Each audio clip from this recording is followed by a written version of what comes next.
because they so I go, what do you want me to do? And I'm like, well, I don't know. Google is a powerful tool. I don't know. I'm realizing now, though, that this is an honest question. How do you think that we as African Americans and our allies can rise to meet a moment like this and actually accept the fact that we may actually have a couple million new allies? And how do we deal with that? That's new for us. I'm glad you used the word leadership, because there's a difference between us being put in a leadership position and us being put in an educational position. The educational part, we're long past, right? We don't want to be educating anybody else about race. We're not here to soothe you. We're not here to make you feel better. But leadership is something different. And it looks different depending on how you want us to take that leadership. Certainly, we are accustomed to being a voice on these issues. We're accustomed to setting the agenda. It's fine if we continue to lead in that direction. I think what we're looking for is, if this were, a relay race, we want to pass the baton, and we want you to be able to say, okay, here's what we've been feeling about this issue. Here's what needs to happen to change it. The other part of this race is that you got to be willing to run it just as hard and as fast as we are. Because if you're not, that's why we remain stuck in the flying pattern that we've been in for hundreds of years and decades as we've tried to reconcile this issue. So we have to figure out what is the most useful way of allyship. We see a lot of people throwing statements around. We see a lot of people throwing money around. We need that to be a focused effort, and more importantly, to be vocal about it. I can't take any more double-sidedness. There can be no more other-siderisms, if I may make up a word, meaning that you give over here and you're a company that is like, yeah, Black Lives Matter, except for in my boardroom, where they don't, or except for in my organizational chart, where they don't. So I'm done with that, right? That's great. Charity's great. Charity doesn't change structural racism, right? What changes it is when you actively look in your building and ask, why aren't there more Black people in this building, in this boardroom, in this C-suite? So the allies that we have, what you can do, change the structure and cultures of your companies, of your businesses, of wherever it is you have influence. Start there. The thing I try to tell people is, it puts us in a no-win situation. I want our white sisters and brothers to be better educated and to care more, but I don't want to have to bear the burden of trying to teach and educate all the time. The reason you pay tuition is because it's costly to educate someone.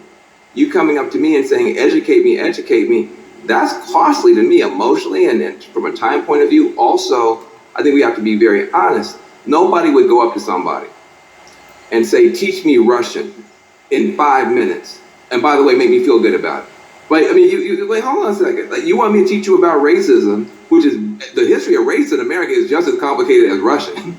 And you want me to teach you that in 5 minutes. And also, if I make you feel bad about it in any way, now I got to be your therapist too. And like you said, soothe you or whatever. That's got to stop. I would love for somebody to come to me and say, I made my whole family watch the 13th and read The New Jim Crow and read White Fragility. And we had a question on page 52. Now, hey, we can have that conversation all day long because you're doing your homework. But don't flop on me like you never heard of Google. If you want to know about cryptocurrencies or whatever, you find that stuff out before any Black person ever heard of it. So I'm sure you can educate yourself about anything you want to know. I have to say something to you because I've never gotten a chance to talk to you. I feel like I know you because I'm such a big, mad, crazy Stan and fan. But I love you to death.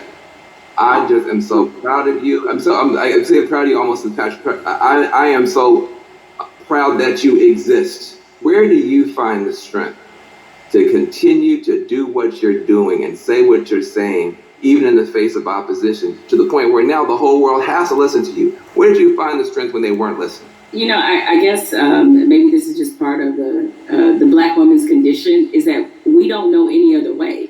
And most of us, I come from a line of Black women who were just like this. My mother's like this. My grandmother was like this, where it's the old phrase we've all used as Black people, making a way out of no way. And scream until they hear you. You know what I'm saying? Is that because the opposite, to do the opposite of that is what? Is that I can't even afford to do that. I don't know any other mode but to fight for what's right, but to try to stand on the right side of history, but to speak for people who don't have a voice or a platform as large as mine because somebody did it for me.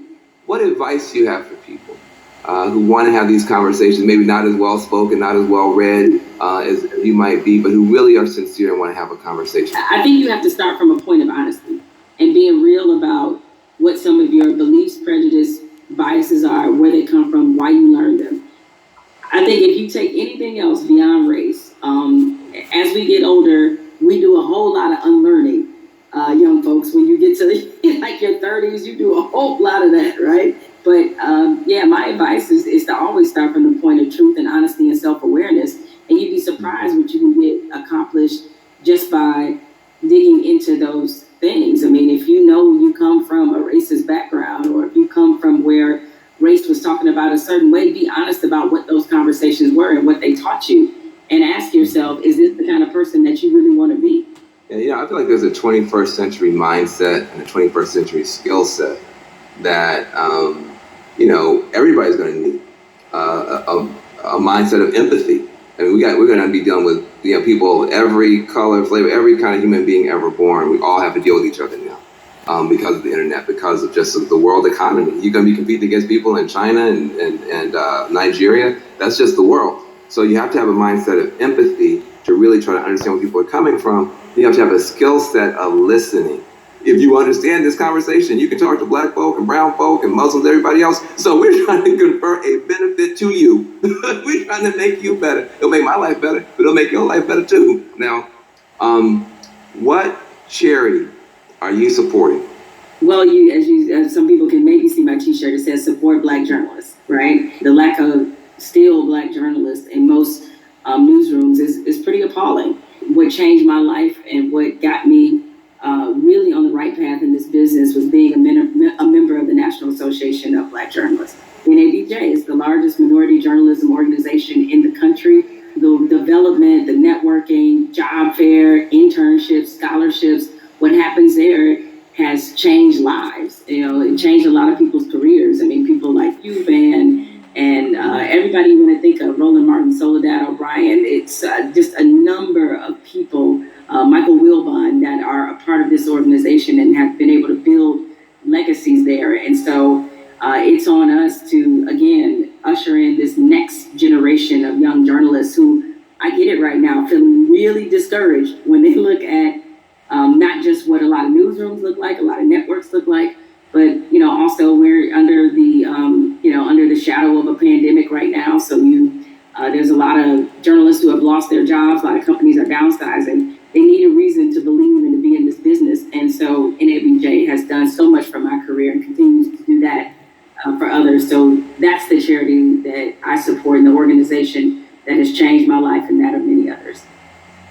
Well, listen, I second that, third that, and fourth that. NABJ is a beautiful organization. I've got groups I want to support as well. But what I want to say to you is just thank you for your light, for your leadership, for your courage, for your entrepreneurship, for your T-shirts and all that type of stuff.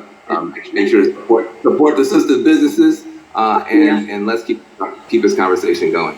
Much love to you. Thank you, Van. This is a pleasure. I got good news for you. I got bad news for you. The good news is that people are activating all around the world, all across the planet for change. That is a powerful moment. Here's the bad news. Unfortunately, this is not a one answer fixes everything situation. We're talking about systemic problems, which means there's not just one law or one person. You need 360 degrees of change to shift to get the outcome that's right. But we can get there if we keep talking, if we keep working, if we keep building. And if we do that, we can reshape America. That can be done. It's been done in the past. We can move the whole world in a better direction. So I hope that your cell phone right now is full of screenshots of these tools that we've been trying to give you to continue taking action from this virtual town hall. When the stream ends, the conversation should not end. We got to keep pushing. We got to keep going. We are in an important moment in history. And what you do is going to determine the outcome. 2020 is going to be talked about for 20 years, 100 years, maybe 1,000 years. But the future is not written. It's up to what you and I do and what you and I decide is going to happen. So I want to give a special thanks to the powerful voices that we've had: Elaine Welteroth, Killer Mike, Jamel Hill. Make sure you visit 50percentpledge.org to learn more about the power of money. Also visit my organization, reformalliance.com. We're trying to make a change. Let's be about it, not just talk about it. I'm Van Jones.